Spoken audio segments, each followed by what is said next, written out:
gave you all I own, put you on this golden throne, but I'm a little stronger now. You cashed in on my promises, you know I'm too generous. Now I've learned to never help you out, 'cause I'm done cleaning up your mess. Found myself in my regrets. I've become a little stronger now, a little stronger now.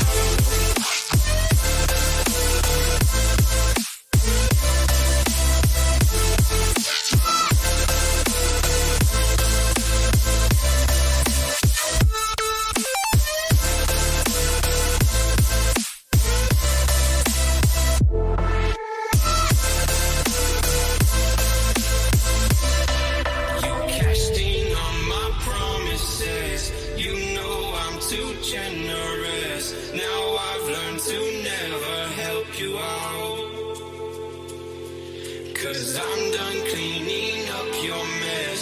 Found myself in my regrets. I've become a little stronger now, a little stronger now, a little stronger now, a little stronger now, a little stronger now.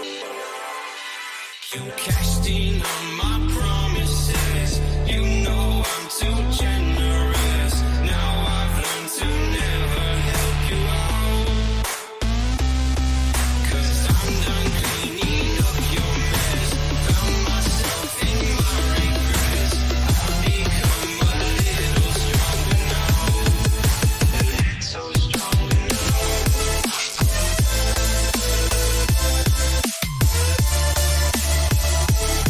stronger now.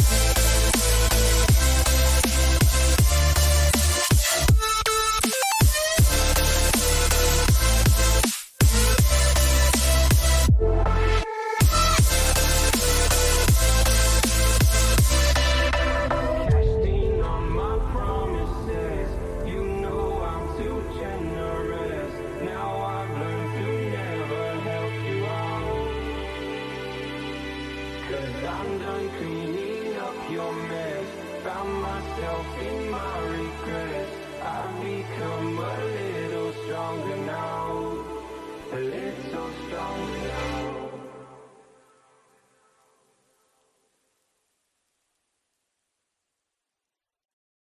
You stole my heart of gold after my silver soul. Can you take any?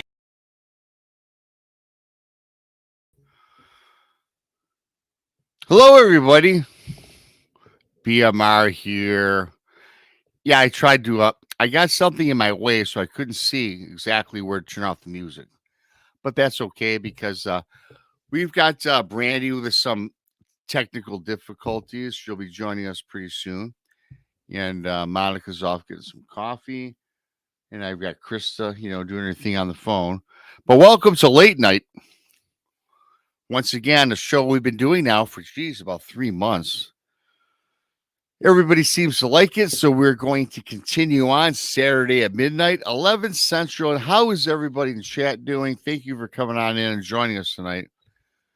We got a really cool show in store for you. A lot of things to go over today, actually. It's going to be a fun show like we always have. It's always, it's a different show. It's serious. There's some hilarity and some hijinks, We mix it all. We blend it together for everybody on your weekend. So thanks for coming on there. It's kind of a different lineup for us. And I'm going to make sure that two of the ladies are ready. I'm looking at Krista right now. She's ready to roll. There's Krista. Hey. Thank you, T-Bone, for the 5 Bigfoot Mission Rob memberships. Awesome. Thank you. Nice segue into, yes, you can join. You can become a BMR pirate. Arr! Thank you, T-Bone. Join up. Very cheap. You get a picture of me with my bandana next to yourself in the chat room. Thank you, T-Bone, for gifting the 5 memberships. Also, the super chat's open, which is always a great way to help support what we do around here. There's Brando. I'm gonna bring up Monica. She's back, and Mickey G's been a member for 6 months. She loves the Late Show. Thank you, Mickey. Thanks to everybody for coming on in. Don't forget, if you're new here, subscribe to Bigfoot, Mr. Rob on YouTube, The Blondes and the Booze Paranormal Podcast on YouTube, and of course, Monica Rollins with Our Paranormal World, all found on YouTube. Great gals, great shows, and this is different format because right now the Late Show, I'm really excited because it's me and the three ladies. Aren't you a lucky guy? I'm a what guy, 3 girls and a guy, right? That just did not sound very good. That don't sound good. It's Saturday night, it's NC-17, but I did not mean it that way, of course. Oh, I know. Of course, but we kid on this show. Brandi. Brandy's hitting it a little late. She's kind of got that, rando out there with her kind of crappy service from time to time. But yeah, so Tex is no longer with us because I fired him. Just did not like his content. Just kidding. Tex works now, so he can't be a part of the Late Show. So I got the 3 lovely ladies. Mm-hmm. And of course, they get time off. I'm not going to hold them to every Saturday night, although they probably should be every Saturday night at midnight. Well, I won't be here next Saturday, so I'll be. Yeah, well, there you go. Me, Brandi, and Monica, I guess. But whatever. But that's why I like having a panel show like this because we need time off from time and again. Oh, yeah. So moving forward, it's gonna be me and the 3 gals until otherwise noticed or notified or whatever. Yep. And so I enjoyed the show a lot, you guys. I'm glad that we're going to be doing this for a little while because this show will always be on now because, quite frankly, I got 3 live shows, and I'll be honest with you, this is probably the most popular. I go figure, But it's a lot of fun. We have fun. We mix a lot of cool stuff, and tonight, you guys, we got a lot of information tonight. I mean, tonight. Monica is going to talk about her Dogman encounter because I've heard it once. It's fascinating. And so we're going to kind of listen to Monica and we're going to kind of offer like we do, what we think, what have you. Then I've got a cool email that I got from some guy about being paid a visit from a werewolf in his jail cell. That'll be coming up shortly today. But before I start the show, and I had something happen to me. And this is honest to God truth. It's a paranormal situation that happened in broad daylight at my buddy Brian and Sandy's house, which I always go on Saturday. But before we get started with that, Brandi slipped away. Krista, how's it going? I'm good. I'm doing really good. I've had a headache all day, been fighting a headache. However, it rained here, so I think that was the problem. So I'm feeling better, though. So are you one of those people when it rains, it puts you in a bad mood? Because I know a lot of people, like I had a surgery on my right ankle. And when inclement weather rolls in, my ankle starts to throb. Well, that happens. It's called getting old, But no, I don't get crabby or nothing. I actually like the rain. However, I think it's just the pressure or something that it gave me a headache, and it's finally gone. I finally kicked it, honestly, about an hour ago.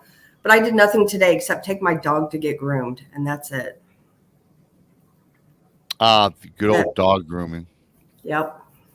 Was that the big dog that I seen? Oh no, this is my little dog. He's part poodle, so his hair grows all the time. So I've got to keep him groomed. Very good. I see Brandi again had a situation. Hi. Monica, you're on mute. I'm gonna I'm not anymore. No, you're not.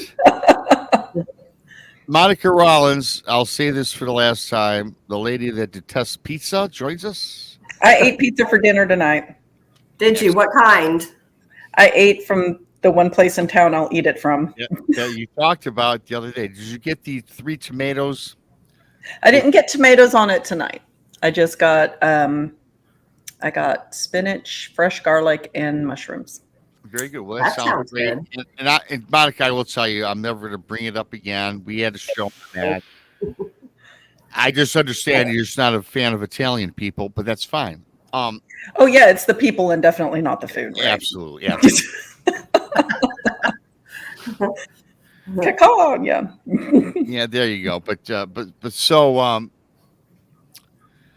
like I was saying today, it was like today, we got a lot packed. Monica, we're talking a little about what you got going on, what you had happen to you.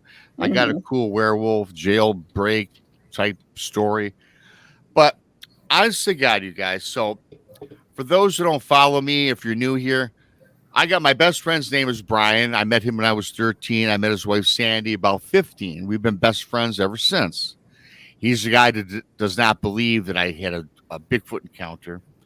Yet I'm supposed to believe all his weird ghost stories, right? And so we actually got in a fight today.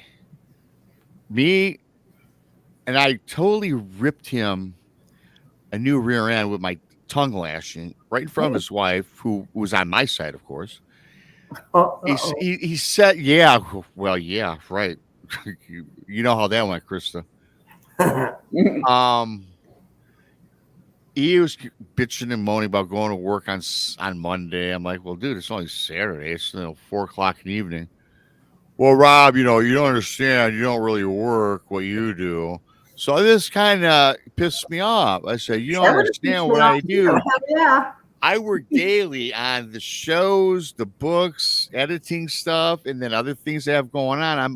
I'm never not without being busy." So I just laid into him. And Sandy says to Brian, "Yeah, Rob works. He's always doing something." So that was the end of it. We apologized. We made up. So I don't know if it was the negative energy. So here's what happened. So we're going to play this game. You guys have played at cornhole before. It was just the three of us. So we're just, sitting around having a couple beers and playing the cornhole. We got done and we sat down around his table, right? And he's got a cool fence, and there was he's got this shelf which has been there for many years with a couple artifacts on it. And I don't know what they are, to be honest with you. Couldn't tell you. Now the shelving is totally screwed into his fence. You cannot move it. If you put your hand on it, it's sturdy. You could probably put a 4-pound rock on it. It's not going anywhere. And it's been there for years. The wood is not rotten. Everything is the way it should be. So we're just sitting down and we're just shooting the shit, right? Like we typically do after, the tongue lashing that I, bestowed upon my buddy. I felt guilty and I had a negative energy now going, and I'm like, I got to change this all around. So listen, you guys.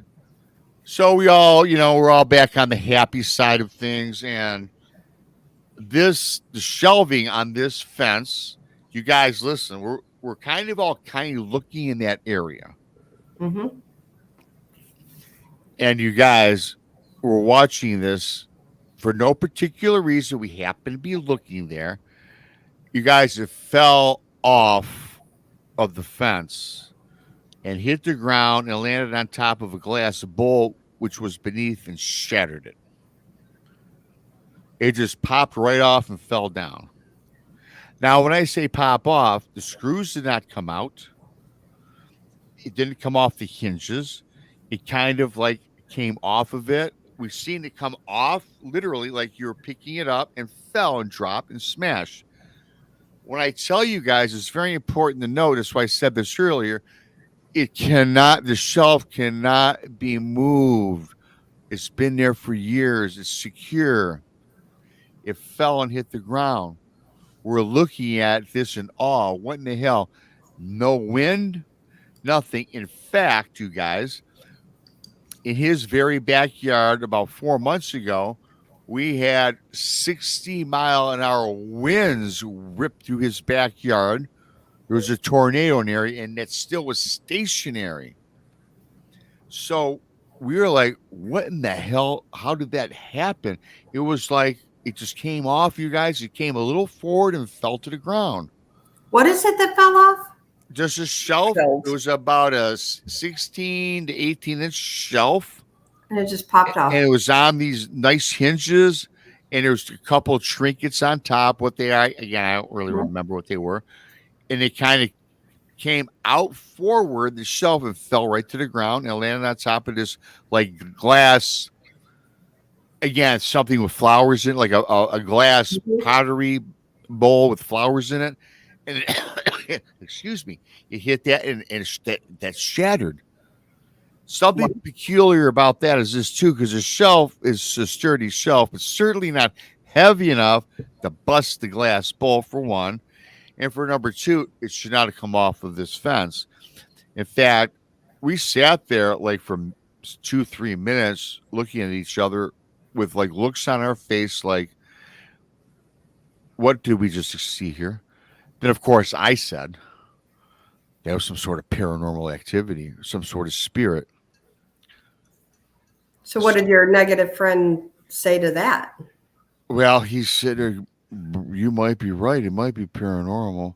And Sandy goes, oh, that's definitely some negative energy. So we get up and we go over to the shelf, clean up the glass bowl to get busted all over.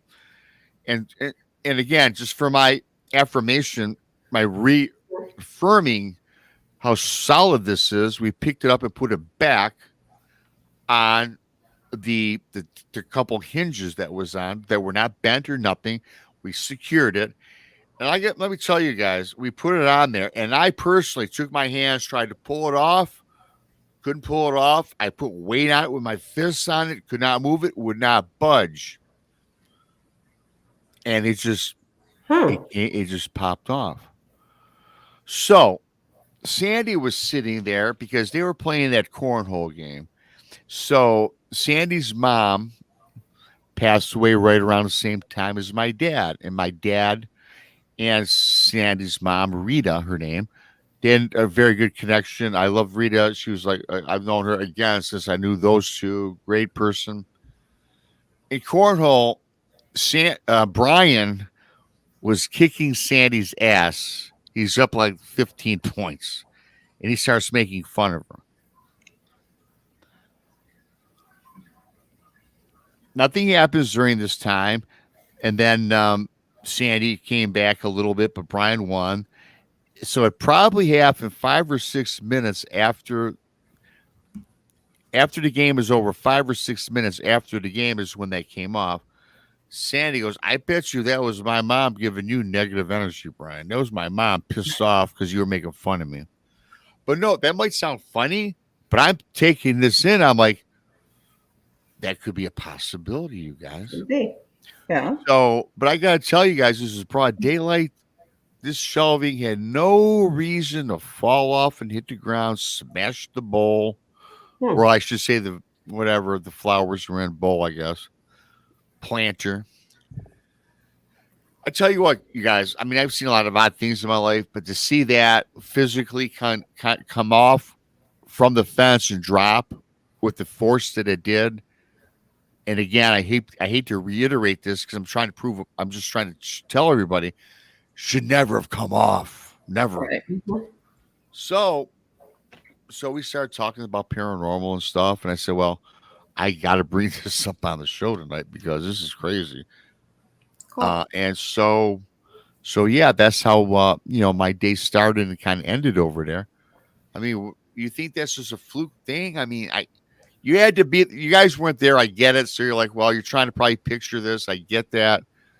But I was there firsthand. And to me, you guys, this should not have happened. And it did. I've had stuff like that happen before. I believe it happened.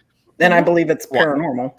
Well, it did happen. But it certainly happened. I'm not making that up. But then again, like you say, Monica, Krista, it had to be something paranormal, right? I mean, have they had paranormal things happen before in their house? Yeah, well, they have. And now, of course, we get into it. And Sandy was telling me about how about 3 months ago, she was walking in her backyard, and you gotta remember this property that they bought is like all property where I live is very, very old, right? It's been there since all of us were way before us. Right. She was just telling a story about how she was in the backyard again, daylight, and she felt somebody following her. Now she was the only one at home. The kids were all gone, and Brian was at work.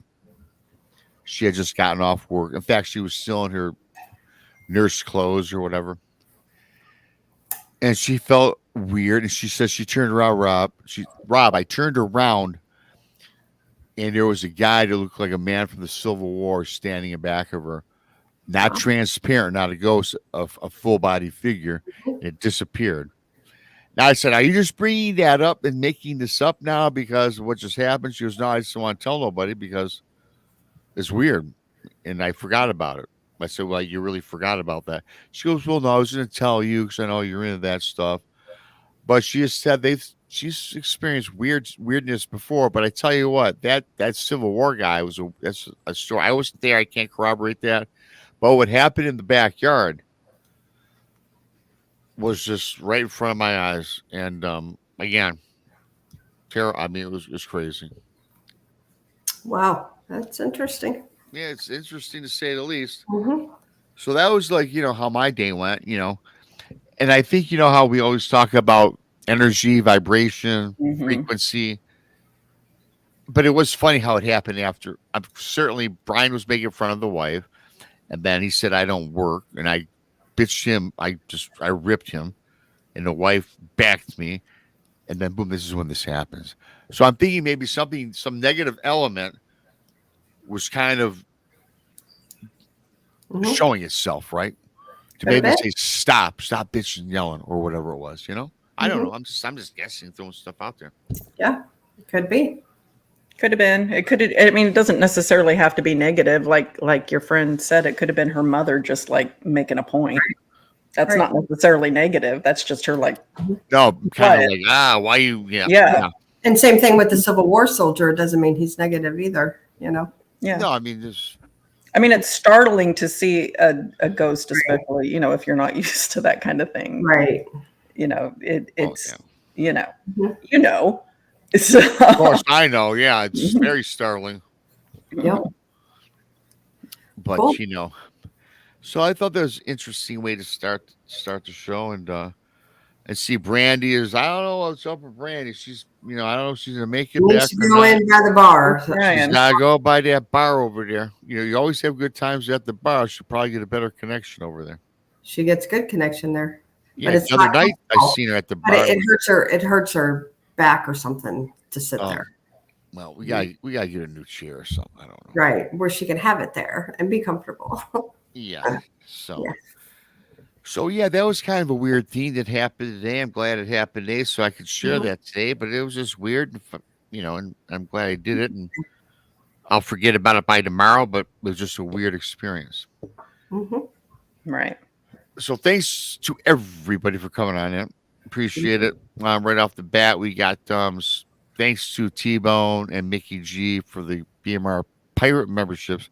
So we're not going to spend another 20 minutes talking about food because I decided, last couple of weeks, we've gone a little overboard with that. And we got a lot of cool things to talk about. And what I find cool, Monica, is you had an experience, an encounter, whatever you want to call it, with a I guess a Dogman. I know you. Well, yes, you can go however you want with this. And I was like, man, thanks, JD. And I was gonna say, because how it's with me, I don't like telling my story anymore. But people say, Rob, you got to tell people need to hear it. So I'm over that. So I sent you a text the other day. Hey, Monica, why don't you do your blah, blah, blah on the show? You said, yeah, I'll do it. I'm like, cool, thanks. So, and a lot of people, and actually the people in this chat room are a lot different than they are during the day and in the other shows. So this is cool. So maybe since I made the subject BMR and the Gals Dogman Encounters, if you would like to start us off, Monica. By telling mine. Tell it, yes. Yes. Brandi, welcome back for the fourth time. She looks thrilled. Yeah, she's thrilled. She's not even really there. She looks like she's got the black-eyed kid thing going on there. She knows. Yeah. You know?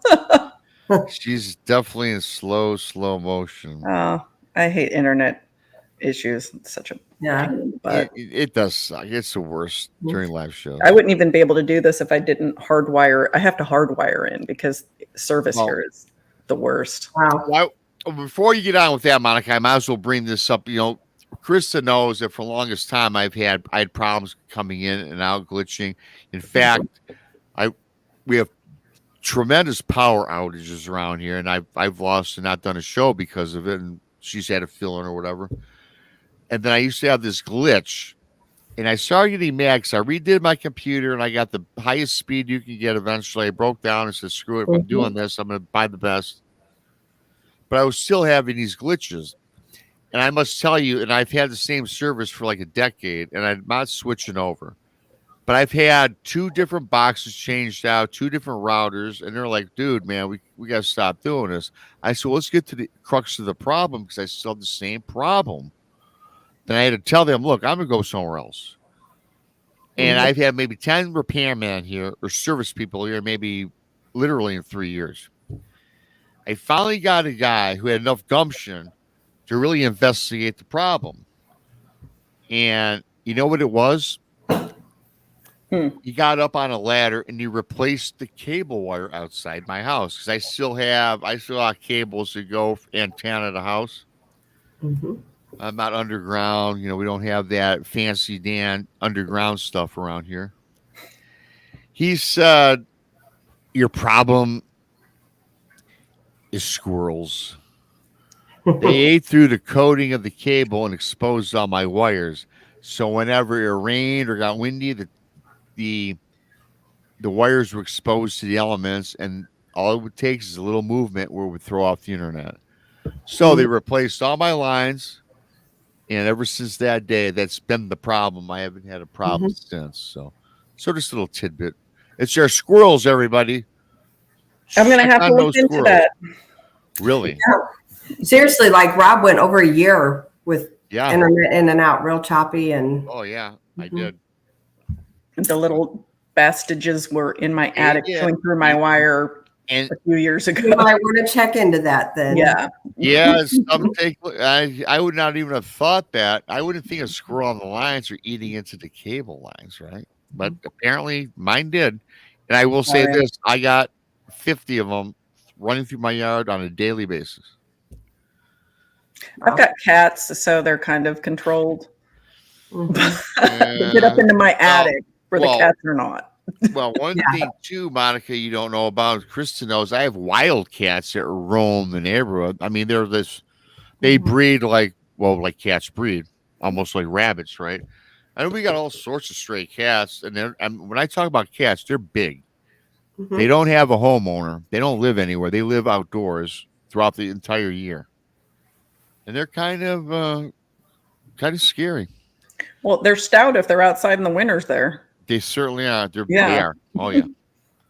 They got some big paws. I bet. I mean, they're big. They're bigger than your average little kitty that you have in your house, you know? Yeah. So well, my cats are a little gang because it's 3 boys and a girl. And the boys they're a little gang. I had 2 Siamese cats. Oh, Siamese. Pitter and Patter, yeah. But that's a story for another time. They love me, basically, and I never wanted them. You know how that goes. The distribution system. Yeah, I'm the only one that changed the litter and fed them and played with them. You know? There you go. They're yours. They pick their people. Then when I got divorced, the wife took them, and they died 2 months later. Oh, that's awful. That is awful. It's terrible. I was heartbroken. Maybe they were heartbroken because you weren't there. I'm convinced that's the case. Were they older cats? 7. They're both 7 years old. That's not old at all. Not at cats all. can go to 20 years old. I know cats live 20, 25 years sometimes. Oh, yeah. My 7 is young for a cat. 22. Yeah. 7 is not. Not for Siamese. Well, we got the cats when we got married, and we were married 7 years, and the cats were 7 years. I got the 7-year itch and said, "You're out of here." Goodbye. See you later. Look at the time. Well, no, you to go. it was like it was irreconcilable differences. Okay, That's usually what's on the paper. yes, what's up? The paper. Right. So, but anyway, so Brandy's probably not going to make it. That's too bad. So, Unless she goes to her bar room or she calls my phone. yes, right. Love you goes, Rob. Yeah, well, yeah, it sucked, Lovey. But anyways, we'll get on with it, Monica, if you want to kick back. And I will tell that 1 second. Speaking of cats, I've got one just like doing this on my French doors, trying to get in here, and I need to text my son to let her out. Or else I'm going to be staring off into the ether while I'm telling my story. Okay. So my story is really, in my opinion, it's weird just because of where it took place, right? And this took place in, I want to say 2014. I'm pretty sure it's 2014. I have to go back in the timeline, but I'm pretty sure it's 2014. And I am driving at night to go pick my daughter up from work.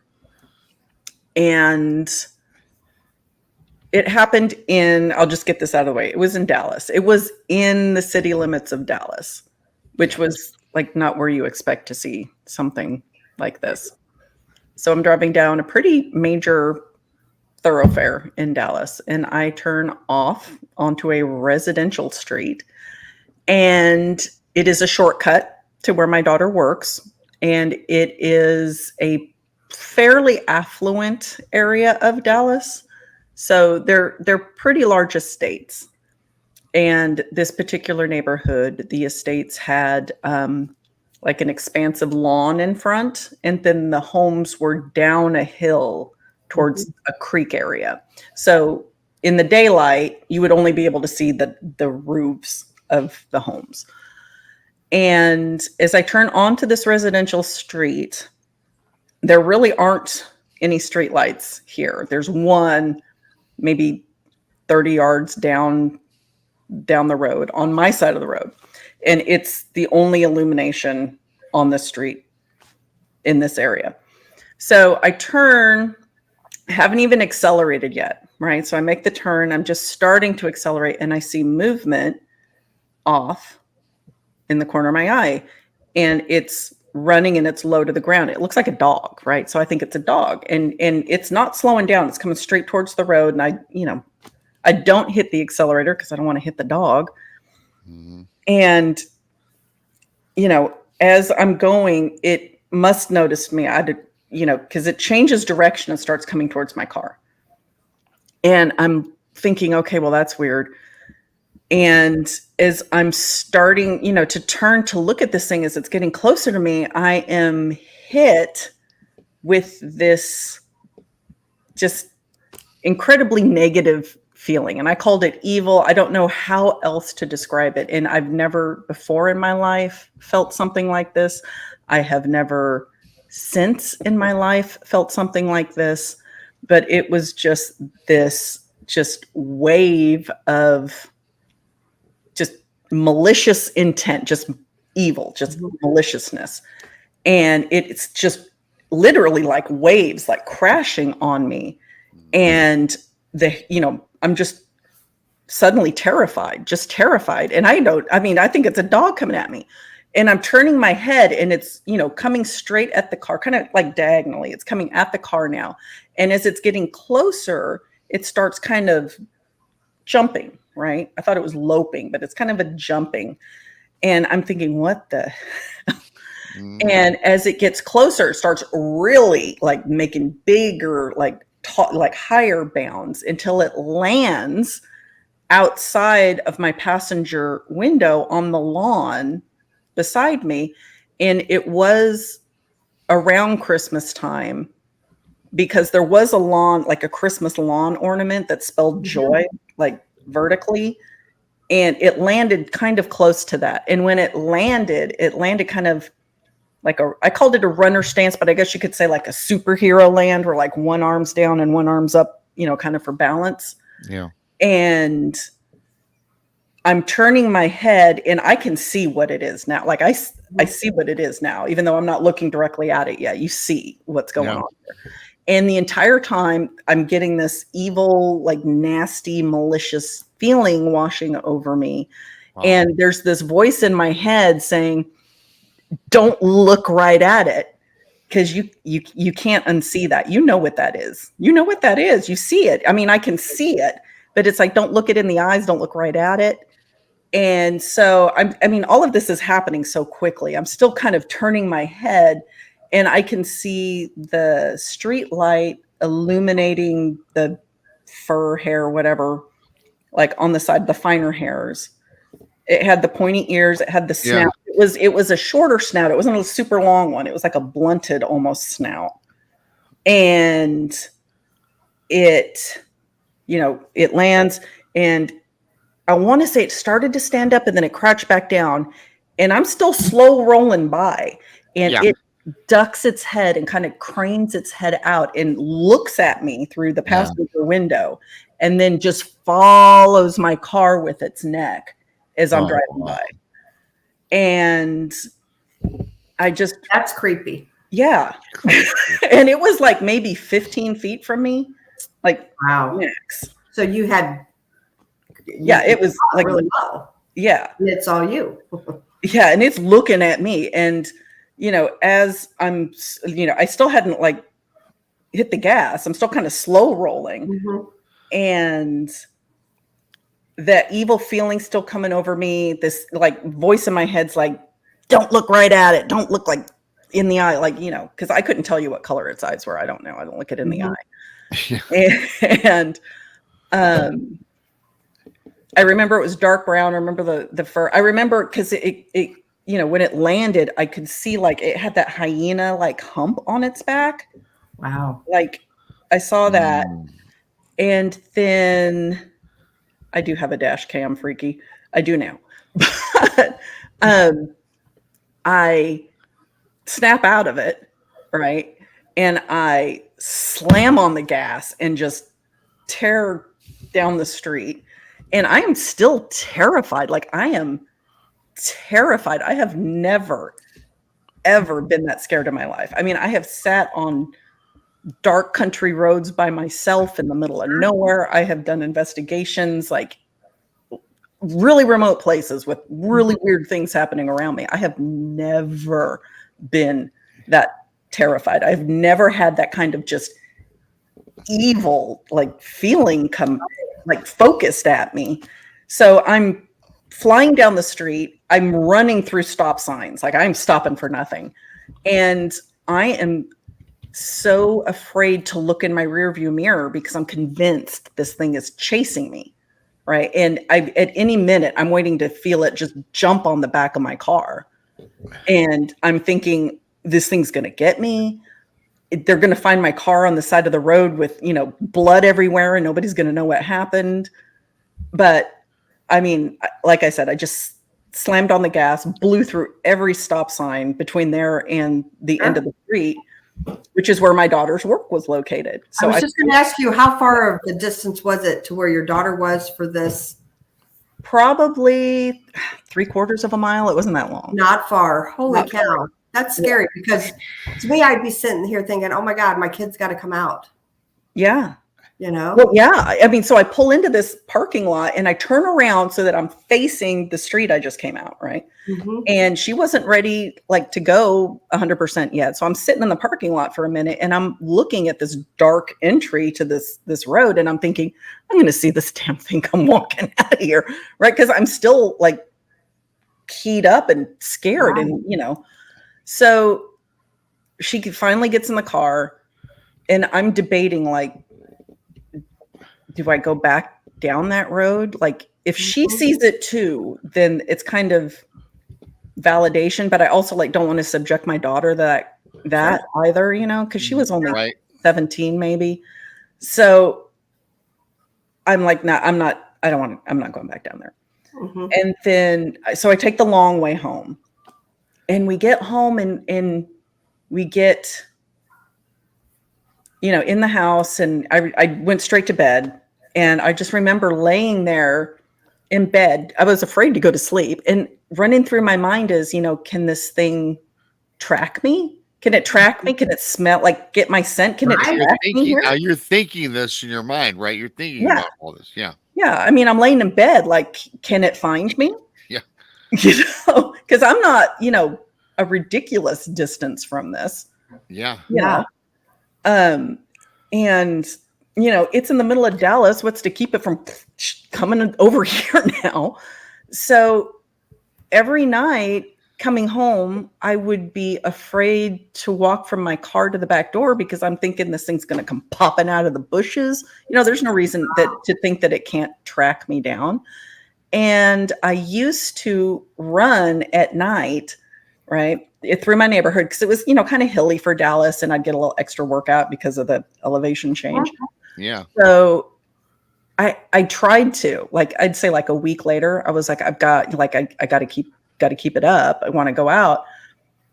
So I tried to do that, and I only got maybe a quarter of a way through the run because, I'm running through residential neighborhoods that, just like the one I was on that night, don't have a ton of street lights. I mean, there are some, but every scrape of leaf across the asphalt, every squirrel in it, like any rustle, I would freeze up thinking this thing's on me, right?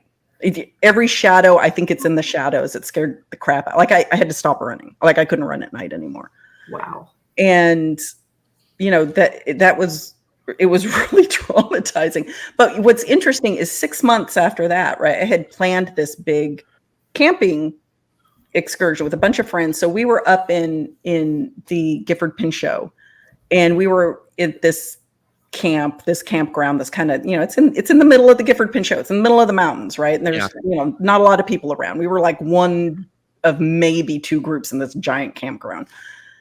So I don't have any problem there. I have no problem walking around at night down these roads. I have no problem getting up, going to use the restroom in the middle of the night. Like, I am not scared in the middle of the woods, but I'm scared to run down a residential neighborhood in the middle of Dallas. Mm-hmm. And it was interesting to me. I can only guess that's because, I saw this thing in an urban environment. So that's what was freaking me out, that deep down in my mind, I wasn't associating it with the woods. Cause I always thought, when I first started doing Bigfoot research, you hear the stories, werewolves and this and that. And I'm like, man, I don't think that could exist. Yeah. And if it did, I would never go in the woods again. If I knew that those things were real, there's no way you'd get me in the woods. 6 months later, I'm in the woods and I don't have a problem with it, but I can't run through my neighborhood. So have you had that feeling again? Like that same? No, just the one time. Yeah. I mean, if I ever get that feeling again, I'm going to know to get that. You know exactly what it is. Yeah. Do you live in the same house right now that you did back then? No, I've moved out of Dallas. I'm in a more rural area now. Right. When you saw it, did you know exactly like, oh, that's a Dogman, or what was going through your mind? Well, when I saw it, Dogman wasn't the first thing that popped in my head. Werewolf popped in my head, Gotcha. Because we watched the movies growing up. You're conditioned, you see that thing. The first thing that in your mind is werewolf. Yeah. And I was just starting, and that's kind of interesting. I was just starting to investigate, kind of stick my pinky toe into Dogman research because I was getting bored with Bigfoot. I was like, I've done this. I'm not seeing anything new, blah, blah. And then Dogman was up and coming, and I was like, well, that's interesting. People are claiming to see this thing. And I was listening to Vic Cundiff's show. Right. And I wouldn't even say I was investigating. I was just starting to listen to the stories. Right. And so I knew what a Dogman was, but again, just seeing it, the first thing that pops into my mind anyway is TV, or movie werewolf. Were you, I know you said you listened to those encounters and stuff, but were you a believer then, or did you just listen, thought maybe something? No, I wasn't a believer. I'm listening to these stories, because for me, something like that being real is so far-fetched, because where do they come from? What, why? Right. Because I'm very flesh and blood. I'm not really kind of, they're popping in and out here. I'm really not associating anything with paranormal activity. It's all like straight flesh and blood for me at this time. And I'm like, these people are seeing something and they can't be, for a long time, I'm like, oh, it's a deformed Bigfoot, or, they're misidentifying a bear. Right. But, the more stories I was hearing, the more I was thinking, no, I don't know, that there's got to be something. People are seeing something. And then this popped up and I'm like, oh yeah, people are definitely seeing something. It's so strange too, because, well, first of all, when I had an experience in 2018 with Bigfoot, then I started looking into it, obviously, after what happened to me. Mm-hmm. Hell, I never knew. Okay, I knew about Bigfoot way back when I was a kid, right? But it's okay, Right. Big deal, right?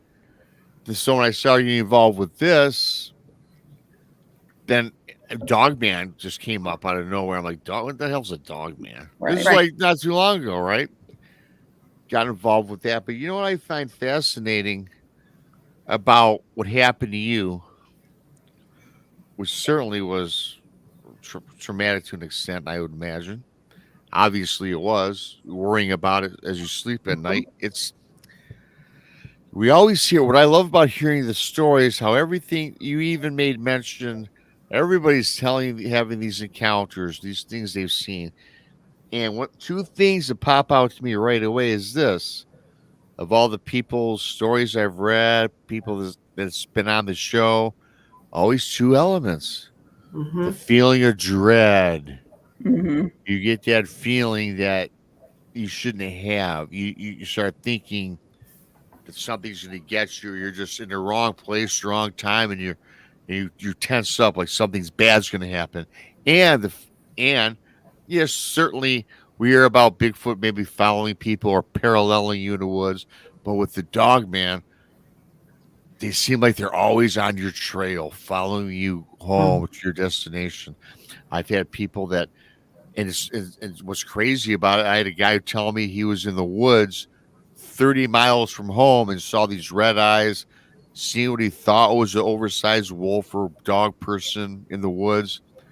When he gets to his home, thinks he is gone, then he sees those red eyes glaring in from where he lives 30 miles away. Yeah. The same red eyes he saw in the trail 30 miles south of where he lived. No thanks. These are all commonalities.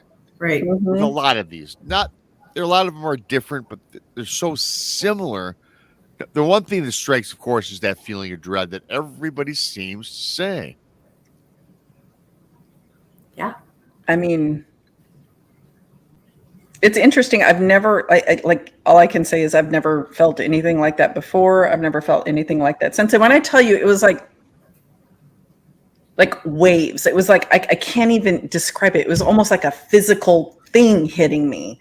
This feeling like, and again, it's very flesh and blood. I didn't believe like a whole lot in, dimensional travel with things like this or anything paranormal with it. But I've got this insane terror, this fight or flight hitting me and this like very physical, almost just like, I don't know that it's an emotion. It's just this extreme negativity coming at you, like a vibe. I mean, that's the best I can describe it. And I've never felt anything like that since, never felt anything like that before. I've been so scared I couldn't move. I've been so scared I couldn't talk, right? I've been that level of scared where I froze. I've been that level of scared where sound would not come out of my mouth. But I didn't feel that coming over me when I was experiencing. That was something completely new. Mm-hmm. What do you believe they are now?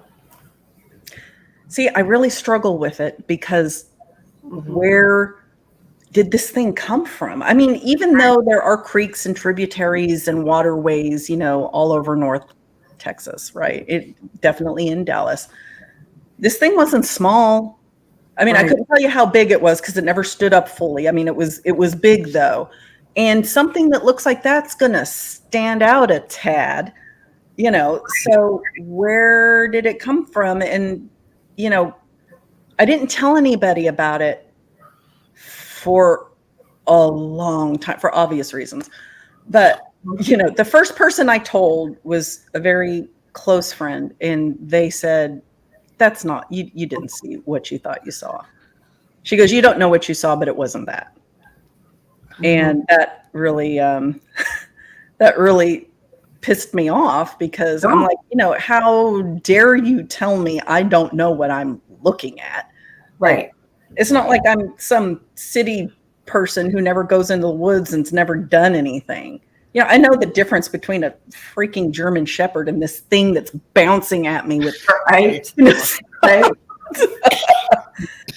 And then, I told my husband, and he was a lot more cautious with his words, but he was still like clearly skeptical. I mean, he said, I believe you saw something, and I believe you saw what you say you say. I mean, you believe you saw that is basically what he said. Mm-hmm. And he said, but I don't know what to tell you what it was. Like, I can't tell you that. Mm-hmm. So I didn't tell anybody, because I've been in research for a long time, been in the Bigfoot, and I had a pretty solid, reputation for being a rational, level-headed, sane person, and I wanted to keep that reputation. Right.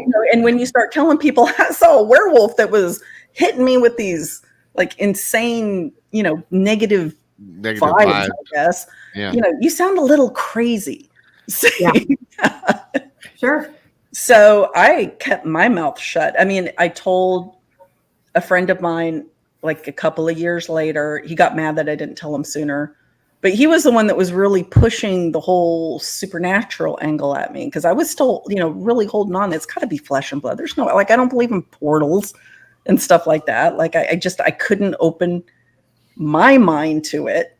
Right. And he's like, Monica, come on. He said, you were in a pretty well-to-do area of Dallas. You don't know what those crazy people are doing in those homes.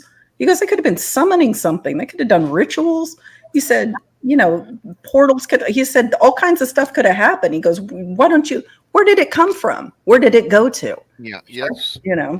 That's a great point, because, we've all wondered this aloud, discussions between ourselves off air, on air, and you bring up, rituals and cult people that are out there performing whatever, conjuring up these things.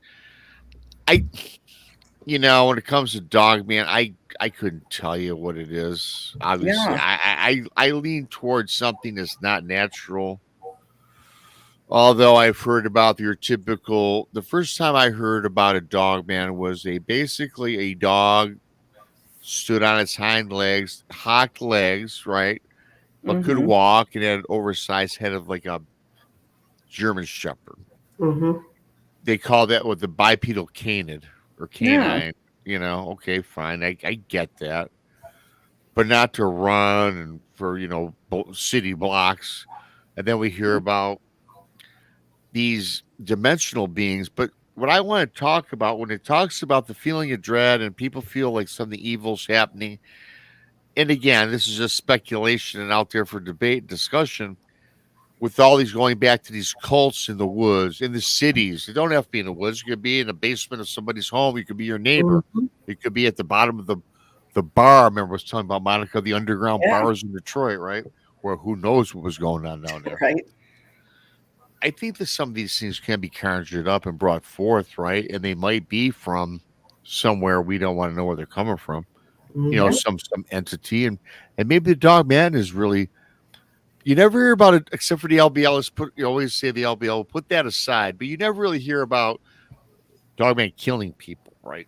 Like we do, but the LBL and a couple other places. But we always get that feeling that it's evil, it watches us, and we get that feeling of dread where, hey, look, when it tells you, whether it's you feel that in your gut or you get it telepathically or whatever, that that you're in danger. That's the thing about the Dogman, right? And maybe it is something that's conjured up by other people, human beings, perhaps. I don't know. I don't, you hear so many stories of this thing not attacking people, because I was convinced it was going to chase me down and kill me. Like it easily could have done. My car was nothing. This thing was definitely not a dog walking on two legs. It had shoulders. We all know what a dog looks like. It's got the, just canine anatomy, it's not going to look like a humanoid on two legs. Yeah. But we hear so many stories of these things like provoking you into fear, but not actually attacking you. So I do wonder, now that this has happened to me and I've had, a decade now to really think about it. They feed on fear, Right. And I have always believed in entities that feed on that fear. And we've talked about it before. I think anything inhabiting a cemetery is not the person in the ground. That is something that is feeding off of all that sadness, grief, negative emotion that is associated with that, and it might project itself as something innocent or something, just completely, natural. I mean, not natural, but ambiguous, I guess, something that you wouldn't think would be negative, but it is. And those things feed off of that. And I wonder if these Dogman, at least, I think some of them are physical. I think some of them are probably spiritual, paranormal, whatever you want to call it. And I think that the ones that are, not physical, like we would think they were, or at least I thought they were, those things are the ones that feed off of the fear, because they'll tap on your window at night. They'll aggravate you and provoke you into fear, but not actually attack you when they could easily do that. Sure.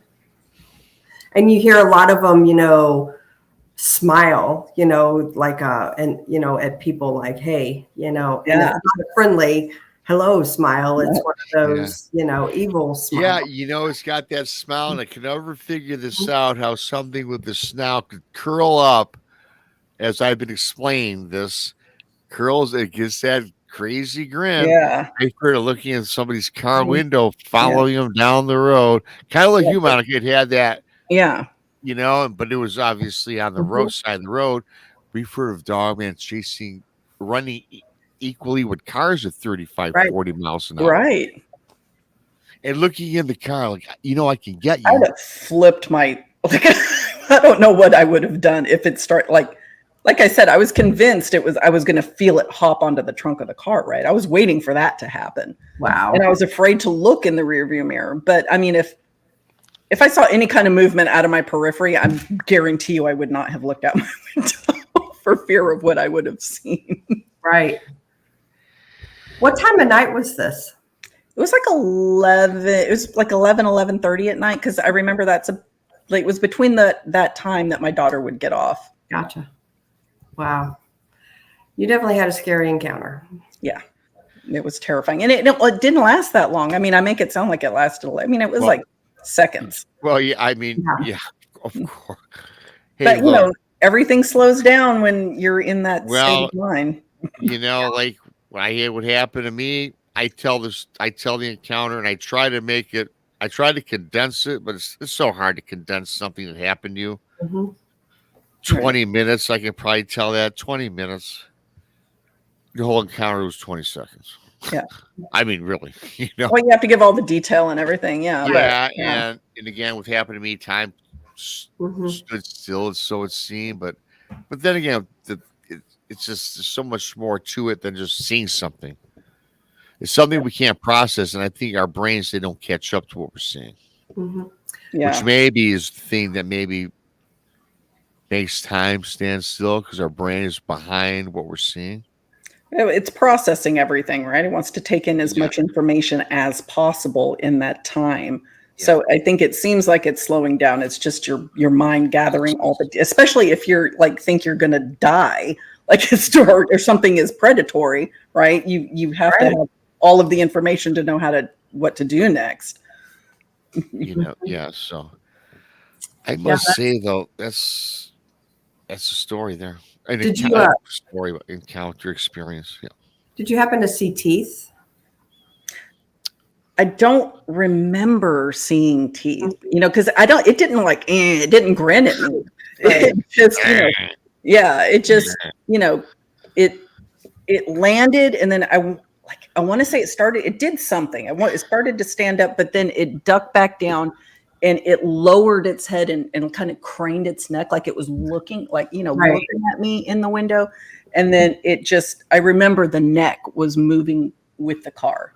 Oh, wow. That's because I wasn't dead level with it quite yet when it landed. So, it was looking here and it just followed the car. And because when it landed is when I saw the like hump on its back. Right. Real quick, Tim Mothman says, park fire in California is burning 2,000 acres per hour. Where is Bigfoot going to go? Good question. That's sad. Where in California is that? Yeah. I mean, it would depend on where it is. Like, because California's got a lot of mountain ranges and forest area that they could potentially go into. Just the natural wildlife too, Yeah. Here, the bears. And even I can tell you a story about my first husband, who was he was a volunteer firefighter, and there was a fire in East Texas, right? And we knew it was coming towards us, and we were with the fire trucks on a line on a 2-lane blacktop road, and you could smell the fire coming towards you, and animals were crossing the road, around us, trying to get ahead of it. And then smoke got thick, and I am not kidding, out of nowhere, fire is all around you. And I remember standing in the middle of the road looking up, and it is just blazing up these pine trees on one side, and it's spiraling across over our head and catching the other side of the road on fire. How scary. So, wow. It comes on fast, and that is terrifying. So I hope everybody that's in the path of that gets out, because my parents' home was burned down in the 2017 fires in Sonoma County. So I know how scary that is. Northern California. Yeah. I mean, there's a lot of forest for things to go to around there. It's and this isn't funny. I always say, "Oh, this is funny." You say that, but it's not funny at all. I 2 or 3 days ago, there's an alert on my phone. Remember that alert went on my phone the other night we were on? It was that was for an Amber Alert, right? But I had gotten another one, like it was in the morning, a day or two after, right? And it was like, "Be aware of smog and smoke in your area." And you will see, and they had a website, and you could see the smoke on the radar. And you guys, it was coming from British Columbia. Wow. Because they've had a lot of, they're always burning out there. Northern Canada. Mm-hmm. And they say, this is, it got in a westerly or eastern winds is taking us. And sure enough, you guys, I woke up that morning, and I went outside, and I didn't think much of that. I'm like, well, British Columbia, that's, way over west side, west coast, right? Mm-hmm. But I tell you what, though, there's something to this, the wind and these fires and the smoke, because there was a sense of smoke in the air. And I didn't think nothing of the alert. I said, who the hell is burning leaves at, 8 o'clock in the morning? And sure enough, it was from Canada. And we had a smog, a mist covering like the sky. It was just like, it's just amazing. Wow. It shows you the magnitude of these intense fires and what they're emitting into the environment from the smoke alone, not to mention the people that are suffering from this. Yeah. So it's burning up near Mount Lassen. So yeah, it's got a lot of remote area out there that wildlife and everything like Bigfoot, anything else out there could migrate to if needed. Yeah.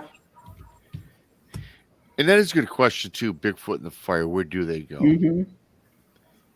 A lot of people suggest that maybe we all think they just live in the forest, but I bet you that they have, if they're as smart as they're alleged to be or proclaimed to be, they have to have underground tunnels and places where they hang out, where they live.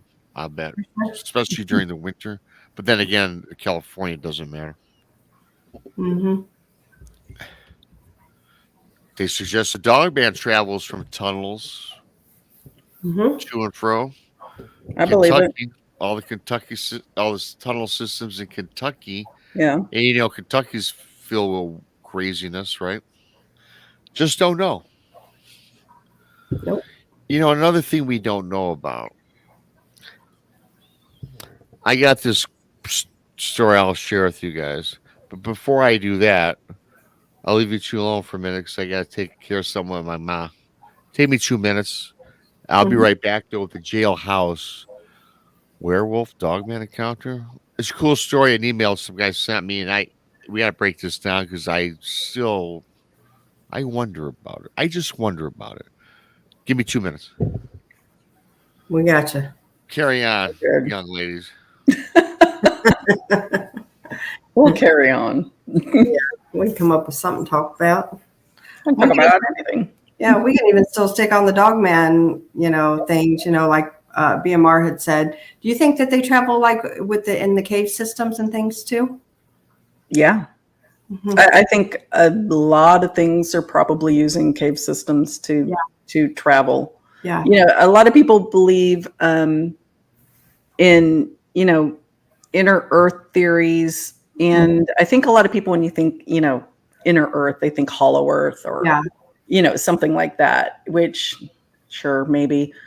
But caves are technically inner earth. And I 100% believe cave systems, like in the PNW, old lava tube systems, those things connect. And that's a pretty handy dandy way to get from one place to the other.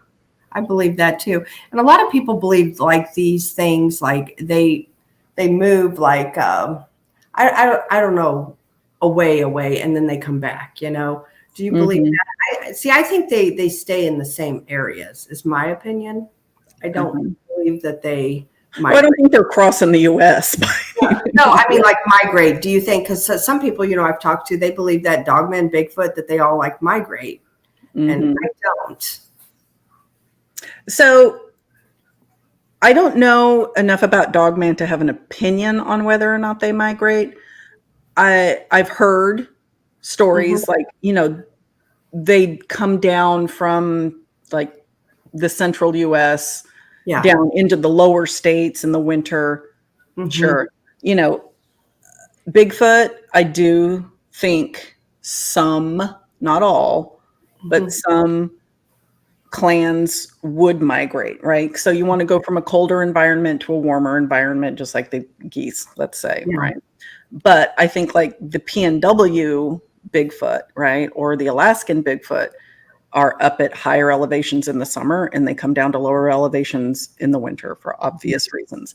And I think that the Bigfoot in the South are a completely different build, completely different look from the ones in the Pacific Northwest from the ones in Alaska, because you've got different terrain. The environments are going to be 100% different. You're going to have bulkier ones in the PNW because they're going to need that fat. They're going to need that muscle mass to get up and down these elevations and this cold. Whereas in the South, you're going to have a leaner, lighter colored one to try to, well, maybe not lighter all the time, but you hear more of the gray ones in the South, right? To blend in with the swampy areas specifically, right? So Louisiana, East Texas, anywhere you've got the swamps, Florida, because if you've been in a swamp, it's not all green. It's a lot of grays and greens. So you're going to have a lighter color in there. And it's hotter, so you're not going to have that bulky fat mass on these things. They don't need it. Yeah. So they think like the swamp apes or whatever, might only be like 6 foot tall, and that's it. Yeah. We handled it, BMR. Yeah, you did. I'll tell you guys, this is really funny, actually. And I can share this with the audience, and that because a lot of you guys know that follow me. When my dad died 7 years ago, well, I moved my mom into my house because we figured it's best for my mom, and my mom is fine. She can do nothing wrong with her, right? But she's really funny because I'm listening to the show and I can see the shadow. She's going down the stairs toward the back door. And again, she can walk. She has her senses. Pretty cognizant woman. And I said, hang on, what's she doing? I got to check. What the hell's she doing? Mom, what are you doing? I want to go to the 24 diner because I'm kind of hungry. I want some breakfast food. Okay. I said, Mom, it's, about 5 after, it's, 10 after 1 in the morning. My show is probably another hour at the very latest. Just, I'll take you out when I'm done. Don't be driving at night because you do suck driving at night. Oh, okay, Robbie. Just order her some DoorDash.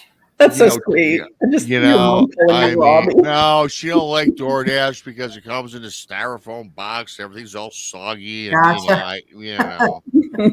I said, Ma, I'll take you out after. Let's see how you feel in another 50 minutes or whatever. Okay. She is funny though, so I don't like her driving at 1 o'clock in the morning by herself. Sure. She's 77 years old. Okay. I understand. Yep. So I had to keep, my tabs on her. But yeah, so again, she's been living with me for a while because when Daddy died, it was best for her not to be alone. Sure. So that's what I've done as the great son I am. Enough bragging about me. But the great son you are. Yeah, well, I just had to throw that out there. So here's kind of a wild story. This guy sent me this email some time back, and I was reading through it, and I'm like, wow. This guy's giving me his confession because I broadcast, like you see at the bottom, send your stories to BMR gmail.com. So if anybody has a story, send it on in if you want me to say it or talk about it or have you on the show. So this guy starts off his email. I'm like, okay, what type of winner is this? And I don't disparage anybody. I don't judge anybody, but I'm reading through this. Rob, this is my confession. I'm like, oh boy. I kick back and I'm into it though. This guy goes to tell me about all his sins that he's committed. And I first want to respond back, but it's an email. It's not like a text message where you can converse back and forth quickly. I'm right. I said, dude, you got the wrong guy. I'm not a preacher. I'm not a priest. I mean, I'm not a clergyman. So he goes on to tell me all these things he's done in his life. Now, all the sins that he, quote unquote, committed allegedly, they were not violent crimes against women or children. It had nothing to do with murder or anything like that. But this guy was a career criminal when it comes to a thief. Mm-hmm. He steals. He breaks into homes and steals. And he's been apprehended many times. And he said he's 42 years old and has spent 6 of the last 10 years in jail. And he says his dad's really wealthy, so the only reason he hasn't done anything more than 18 months, which was his last stint, 18 months, his dad always bailed him out and got him. Because sometimes, breaking and entering, you guys, if you do it enough times, you're going away for 5 to 10 years, at least in the state of Michigan. This guy don't live in Michigan. I forget the state he lives in. Probably on your street, Krista. I think he said Missouri. Yeah. Now I don't know I forgot where he lived, to be honest with you. So I'm like, okay, I'm reading through this. So he goes to tell me that he's he's guilty, and he was telling me the story. And then he says, I know your channel and all the other people, Blondes and Boos. He knows the Blondes and the Boos. He mentioned you guys in the email, in fact. So I'm reading on, and he says, okay. Then he goes on to tell me he doesn't believe in Jesus Christ, the Lord God, whatever, okay, fine and dandy, whatever. But then he goes on to tell me, so right around, he was in jail at this time for his sentence was lengthy, which his dad got him out. He had 18 months. He was serving the last 2 months. So we're talking about his 14th month in jail. And so he says at night, he was sleeping and he woke up and he's seen this, what he says to me as he describes as a werewolf standing outside of his jail cell, looking in at him.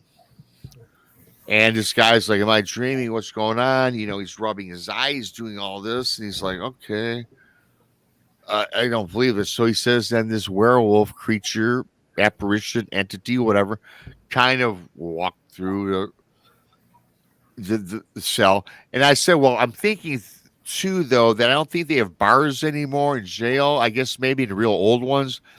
I know that not from personal experience, but I've had to bail some people out of a jail for whatever.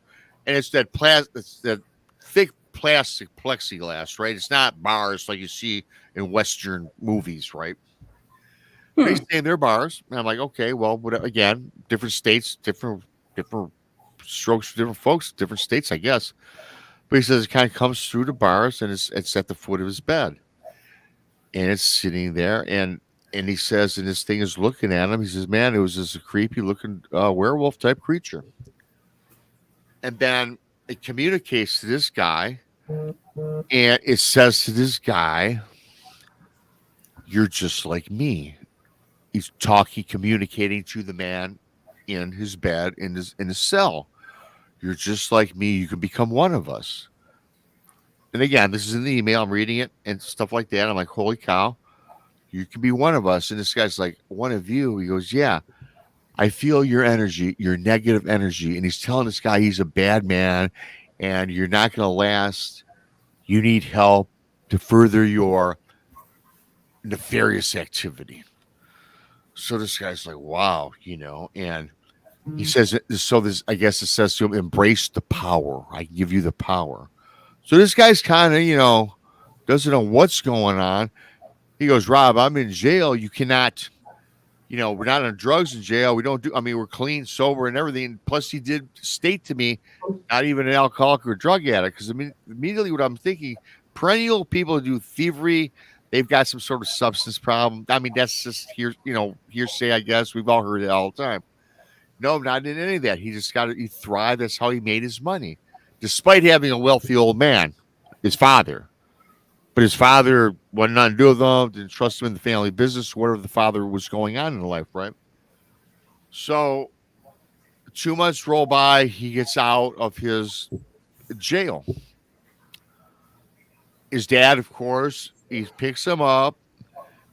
He took his son to his house with his mother, and they had a sit-down discussion. And the dad told, along with the mother, said, look, here's the deal, son. We're wiping our hands of you.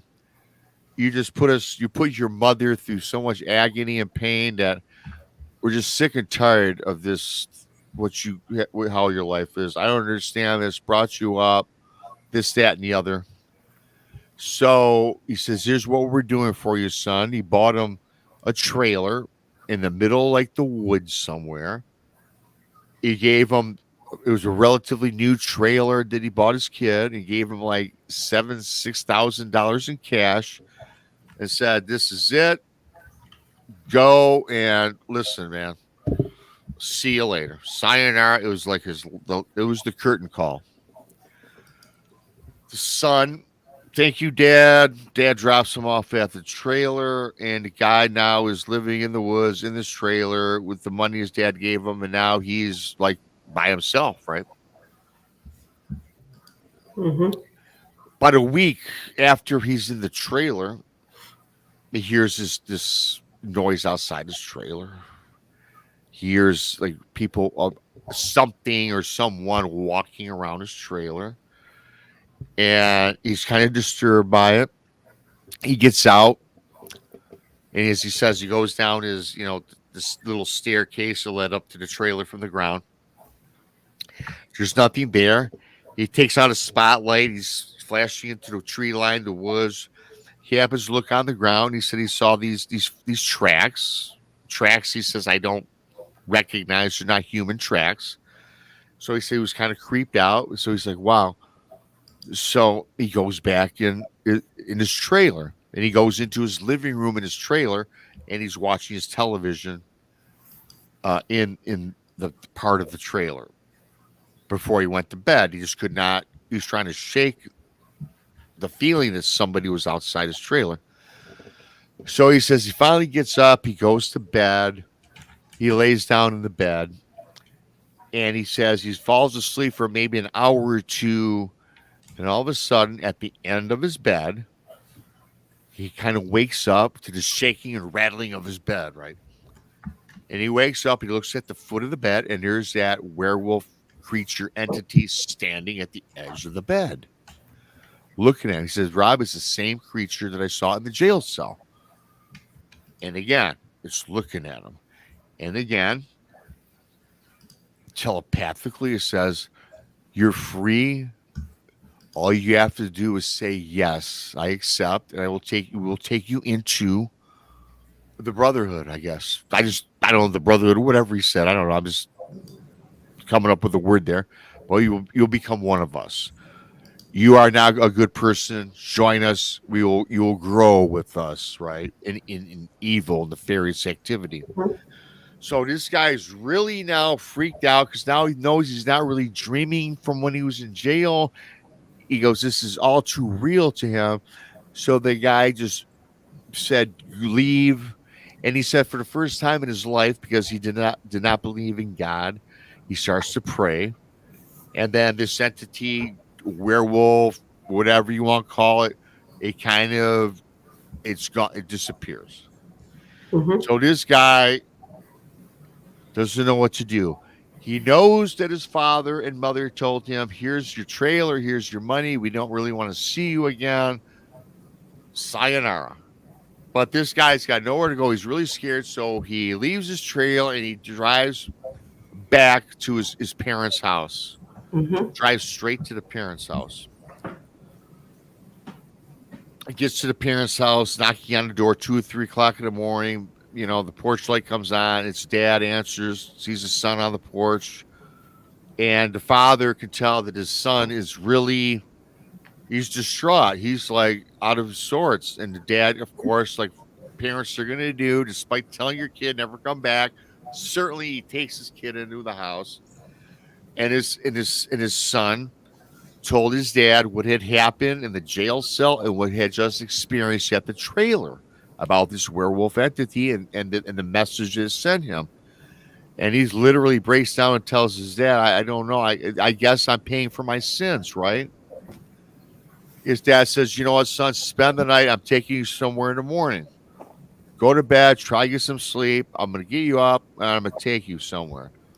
So again, as I mentioned earlier, the father, pretty well-to-do guy, I guess, happened to be friends with a local priest, minister, whatever it is, takes him to see this priest. Takes him to see this priest. He says, look, this is my son. And then he says, son, tell Father Joe, whatever, what you've been experiencing, what you exactly told me and what had happened in jail and at your trailer, this, that, and the other. He's telling the priest this, and the priest turned to the father and says, yeah, he's got an evil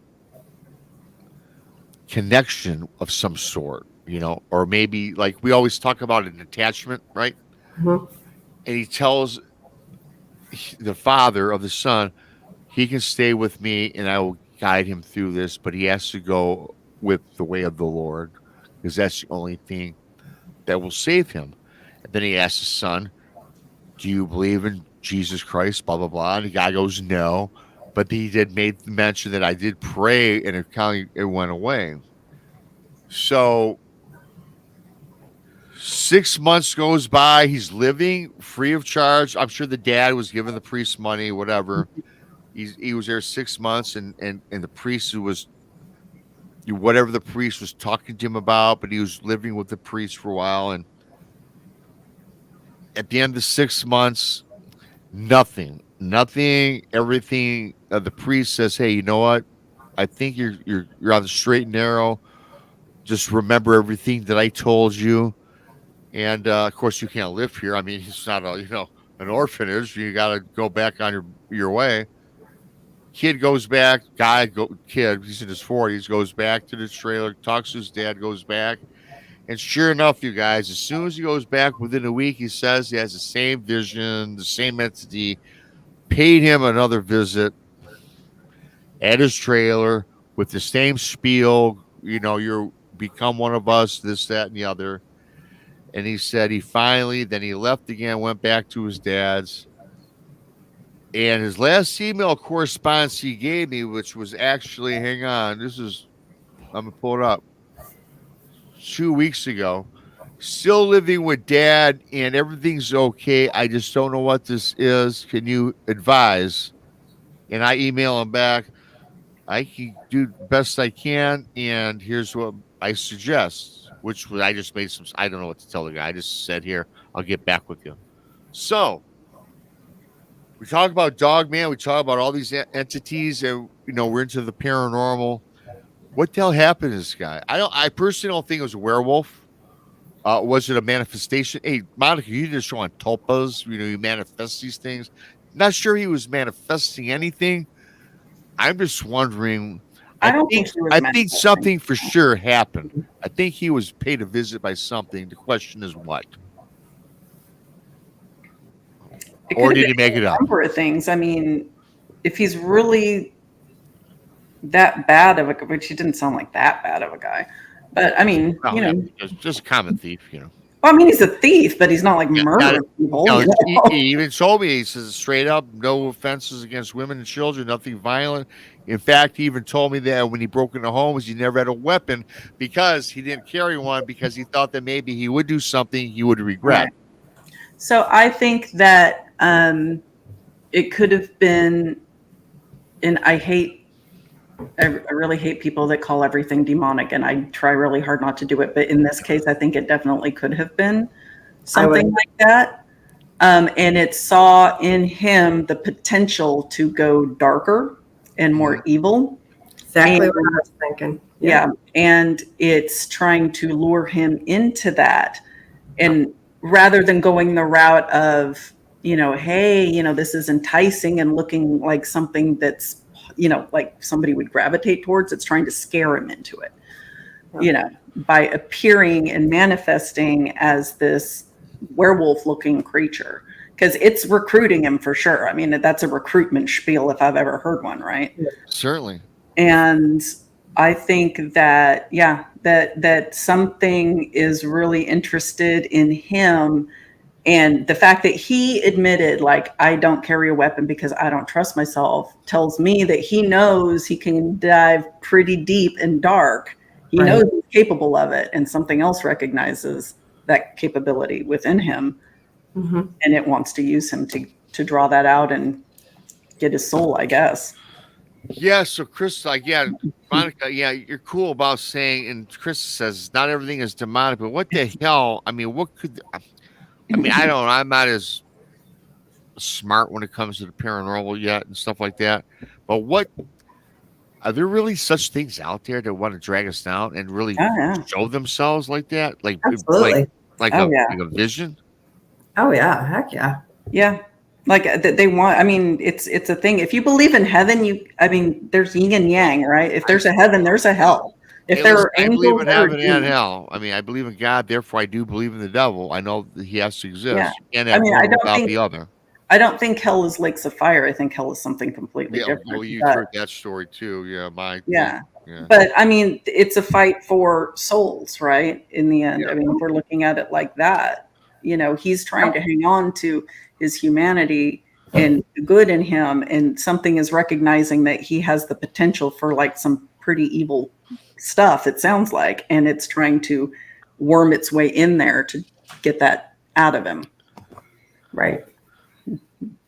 So what, evil spirit then? I mean, we'd say I think it's like a demon, like legit a demon. Legit demon? Yeah. Demonic, Well, Krista knows a lot of these things. So Krista did study, for those who don't know, demonology. Is that a typical case you heard, Krista, in your studies? Well, yeah. I mean, yeah, absolutely. Everything that she said, I agree with. I agree too. They found a weak spot, a weak person, and that's what the demonic do. And they can come in any shape or form. Maybe Dogman, he feared Dogman, or they've been known to come and appear as a child or an elderly person. So yeah, heck yeah. I mean, there's all different ways they'll come at you. I think that the way that probably works the easiest is to look like innocuous or something that you've always wanted. Like the devil's going to come at you looking mighty nice, right? He's not going to come in all scary most of the time. Right. He's going to lure you in by enticing you with some pretty nice sounding things. It's everything you've ever wanted. Yeah. And you give in to him. Well, you just, number one, you opened up the door, so you let him in. And that's all it's wanting. It's all it's wanting. It's wanting, as Monica said, that soul. And oftentimes, too, from what I understand, is a demonic force will present itself as a desire that you want and entices you with that. Yeah. Just to get you in, right? And then you find out later that it's not all what it was cracked up. Yeah, I mean, once Those it's in there, promises were false promises. yeah, facades start coming down little by little, right? As once it gets a foothold. Yeah. And the thing is, the more and more it comes and it scares him, the weaker he becomes against and fighting it. You know, if that makes sense. So let me ask you guys this. We've talked about quite a bit, all of us. I know, Krista, we have. Monica, more I get to talk to you. We're probably on the same wavelength as well. But we always talk about, though, your intentions, right? And and the guy frankly admitted to me, you don't believe in God, Jesus, blah, blah, blah. Okay, fine. But then if you don't believe in this guy out of pure fear, says praying. And this thing went away. I mean, don't you really have to have some intent behind your prayers for it to work? Yeah, he believes. He just doesn't want to admit he believes, or he wouldn't have bothered. You know, like I said, there's no atheists in a foxhole. You get into a life or death situation, you really see what you do and don't believe. You know, when it like comes down to it, yeah. You know, he prayed, he believes. He just, for whatever reason, doesn't want to admit it. But deep down, if he was praying, you know, even if he's like, that's my Hail Mary, I hear that that's what you do in this situation, he has to have some semblance of belief in it to even do it. Yeah. And that little bit of belief is really all you need. Right. Yeah, well, I believe that. Yep. Just like him, but him saying I don't believe in any of that is also opening a door for this negative stuff to get in. Yeah. I mean, he's got all kinds of windows open. He's opening all kinds of windows and doors for all kinds of things. Like he needs to figure it out and, you know, pick a lane and stay in it. Really, that will help him. Pick a lane, son. Like, I don't know why you don't believe in God. You believed enough to pray. So why don't you just go down that road? Go down that road. And then, of course, you went with the priest, 6 months, supposedly lived there. And the priest cut him loose, goes back and, you know, gets the same thing happens again. I mean, I don't know. Yeah, I mean, there's something more to that story, I think, than what he told me or was omitting, I think, to be honest. But again, you know, and here's the thing too, you guys. I used to say this. I don't say this anymore because I know it offends people. So I got to kind of be careful what I say. But do you think that the demonic goes after the weak-minded, I guess is the best way to put it? It's a low-hanging fruit. Yeah. And even you see, like, even in movies, you see, you know, the drunken wino in the alleyway. The devil easily gets into his body, right? I mean, it doesn't matter, though, if you're an abuser of substances or just a person like us, right? It could happen to really anybody if you allow it to, right? Is that a fair statement? That is a fair statement. I mean, you don't have to be on drugs or anything to. No, but when I say, but you know, makes it easier, right? Up here, though, when your mind is not your own, it's very easy for something nefarious. Not even it's not your own. You know, you could be going through something, you know, and be depressed, or you know, just lost a loved one, be at a low point, and that's when they're patient. The demonic, they're very patient. They're here forever. They're not going away. Yeah, that's a long game. They're in the long game. They're in for the long haul. They've been here for what, centuries, right? I mean, literally. Yeah.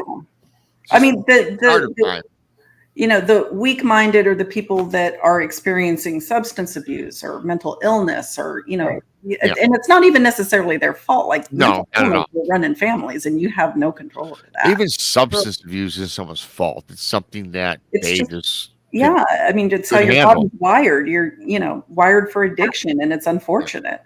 But you know, those are roads for that to come in, but that doesn't mean that it can keep that foothold once it's in there.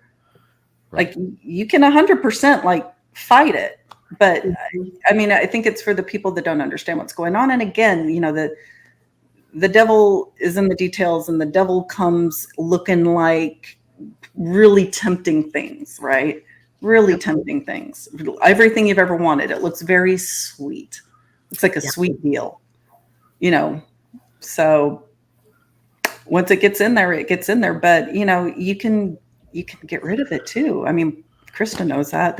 There's ways to kick it out once you recognize what's going on. Right. And it sounds like he's fighting it, right? I think fighting it sounds like it anyway, right? And I think it's sad that if this guy's on the up and up, and I think it's sad that after living with the priest and goes back, hey, look, I'm going to try this again, goes back to his trailer. I feel for the guy that if indeed this happened again, that's just something that he's going to have to get even stronger, right? I mean, well, he lived with the priest, he prayed, and I don't like organized religion. We've had this whole conversation. I believe in God. I don't believe in organized religion. No, I don't either. I believe in God. I don't go to church. But I don't believe in. You can do that and still fight it, right? You can do that and still be really solid. If you are solid in your beliefs and you know what you believe in, right? That's where energy and intention and vibrations come in. If he's doing bad things, he's in a low spot, this thing is scaring him, which is keeping him in a low vibration. Yeah. It makes it easier for it to infiltrate in there, and it's going to be subtle. So he needs to just, if he doesn't want to pray, that's fine, but at least be solid in your knowledge that you believe in God, a higher power. You believe in something strongly enough that you're building that wall, that barrier, and you're not allowing this thing to get a foothold in there. Absolutely. By just constantly saying, I don't believe in God, I don't believe in this. You're just feeding it. You're keeping yourself at a low vibration. Yeah. Mm-hmm. And also, go ahead, Krista. I was going to say, like she said, just changing your way of thinking, even if it's baby steps, that's slowly breaking that tie. And, like she said, getting rid of it. Those are things that you can do for yourself. They'll pop in every now and then. He's just got to have the fortitude to be like, get out, get out, stay away from me. And if he tells it to get out and stay away, it'll eventually do that if he's forceful enough with it. Yeah. You can always count on Donnie for something. Here's a suggestion, Donnie Cho from Donnie Cho Says Stuff, by the way, on YouTube, subscribe. Here's a suggestion. If you're being harassed by Dogman, maybe not get it. I don't think he had much of a choice, Donnie. His dad kind of forced him into it. I thought it was funny. His dad got it from Don, but yes, absolutely. Stay out of the trailer in the woods, the house by the side of the road. It'll chase you into Dallas, too, so I don't know what to tell you. It don't matter where you live, city, urban environment, it doesn't matter where. But you know what it comes back to, you guys, time and time again, as we've all been doing shows, frequency, intention, I mean, all that stuff plays a role in all this stuff. It really does. Absolutely. Your belief system. Well, I got to tell you guys, this went by pretty fast. I don't like to go 2 hours on Saturday. It's going on 2 where I live pretty soon. And Mama might want some breakfast. I don't know. Jeez, oh, Pete's. So, today being Sunday morning, so Blondes and Booze, what you got? What's on the agenda for you, Krista, for the week coming up? Anything good going on with your shows and all that stuff? I don't remember yet. Well, too far ahead. It's the end of the week. If you're new here, subscribe to the Blondes and the Booze Paranormal Podcast on YouTube, Bigfoot Mystery Rob on YouTube, and of course, Monica Rollins, Our Paranormal World. Donnie Show, Donnie Show Says Stuff. If you like to swear, cuss, and talk ridiculous, go check out Donnie. I love Donnie. It's the chat just in real life. It is. It really is. Before we go, though, quick couple notes for everybody. I always like to mention this. I usually do it earlier, but we had such a cool discussion today. Thank you to Donnie Cho for the super chat. Thank you to T-Bone, gifted 5 Bigfoot Mr. Rob memberships. Pirates are 5 new pirates there. Mickey G, member for 6 months. JD for the super chat. Josh Castro, 5 more Bigfoot Mr. Rob pirates. That's 10 tonight. T-Bone, 5 more. There's 15 members tonight. Mark, super chat. T-Bone again, T-Bone. 20 new pirates tonight. Arr! That is Very awesome. cool. I love you guys. Donations, stuff like that, not expected. Always appreciated. We love you guys. And we say time and again, we have the best chat rooms around. You guys are really genuine. You know your stuff. And you put it up with us here at wee hours of the morning. Lord knows y'all could be sleeping, so we do appreciate it. We really do. Mhm. Saturday nights, every midnight, we're here. Me, Krista, Monica, and Brandi. Brandy. You know that Brandy. She's in chat. Yeah. Brandy's a trooper. She's been in chat all night. Love you, Brandy. Thank you so much. We'll get you all squared away eventually. Mm-hmm. And Monica, so you're on Thursdays at 11. You got anything? You know anything right now, or you play it by the seat of your pants like we all do? I think this week I am going to talk about my experiences in Area X that I had. Very cool. Yeah. And I might throw in some other stories because, when I get into these conversations with you guys, and even like I was on Joe's Breezy's show earlier, just having the conversation reminds me of stories and things that happen to me that, I haven't thought of in years. So I've got like all these tales from, 22 years of research and then 51 years of just living life and having weird things happen to me. Very cool. We'll just have chats about all of that. Sounds Really awesome. briefly. Thanks. Yes, Monica. I didn't mean to cut you off. I just want to say Josh Castro again. Thank you. Wow, that's a that's a record night for memberships. 25, I think now. So that's awesome. Love you guys. Love you, Josh, and everybody else that patronize the channel. One thing I've learned about you, Monica, you are a night owl. You're like, toward the end of the week, you're like on a plethora of shows. I am. Like, it's always at the end of the week. Yeah. I mean, probably if you were here, you go out with my mom, probably with breakfast. You probably don't go to bed till 5 a.m, right? Well, no, I sleep when I sleep, and it's hilarious because one of my superintendents would always text me. He's like, "Do you even sleep?" Because he'll see me posting on Facebook at like 2 a.m. and then I'm up, and he's emailing me at 7 a.m. and I'm like, "What do you want?" Blah blah blah. Yeah. Well, there's one thing that I know about all of us in this. We all have weird hours. It doesn't matter. We're like, we'll fire off text messages at 2:30 in the morning. Some people see them, some people don't. There's always somebody up, I find, though, always to respond. Mm-hmm. With that being said, this is a great show. Thank you. I'll see you guys next week. Hopefully, Brandi next week. Don't know what it's going to be. I'm sure it'll be a lot of fun. This is a really fun show. I'm glad that everybody came on in and showed the love, the support. And also for our viewers that are not in chat, I have to start remembering the viewers really do a great job that watch the replay, that are watching now, that aren't in chat. Thank you to you guys for staying up with us as well. With that being said, tomorrow's Sunday. I'm going to see what Mama wants to do. Hopefully nothing, because I don't feel like going nowhere.